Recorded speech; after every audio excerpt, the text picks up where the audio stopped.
आज मेरी उमर से बात हुई, उसने कहा कि उसका एलिफ साहिबा से कोई ताल्लुक नहीं है, इसलिए मैं चाहता हूँ कि ये बात अब दोबारा ना हो। हाँ, और खुदारा इस मामले का जिक्र किसी और के सामने मत करना। एक बार हम शर्मिंदा हो चुके हैं। तो और मेरे बीच मसले मसाइल हैं बहुत सारे। इन सारी परेशानियों की जड़ तुम ही हो। मेरी अम्मी ने जब दीवारों पर सुअर की तस्वीरें देखी तो उन्हें ये करना पड़ा। मेरी बेटी का यूनिवर्सिटी जाना इशू, घर में कुत्ता लाना इशू, बच्चों के कमरे की डेकोरेशन भी इशू।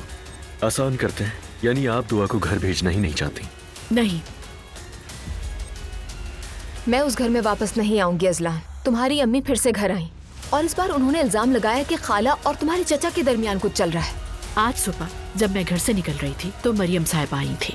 क्या हुआ फिर? उनके किसी जानने वाले ने तुम्हें उमर के साथ अकेले किसी रेस्टोरेंट में दिखा है और उसने तुम्हें उसकी गर्लफ्रेंड समझ लिया। इस औरत को सिर्फ मुझे से मसला है, हाथ धोकर मेरे पीछे पड़ गई है ये। उमर की बीवी अजीब औरत है, सहनी तौर पर बिल्कुल ठीक नहीं लगती वो मुझे, तो सोचा तुम्हें पहले ही बता दूं। लेकिन उमर ने आज मुझे कॉल की थी, तब क्यों नहीं कहा उसने कुछ?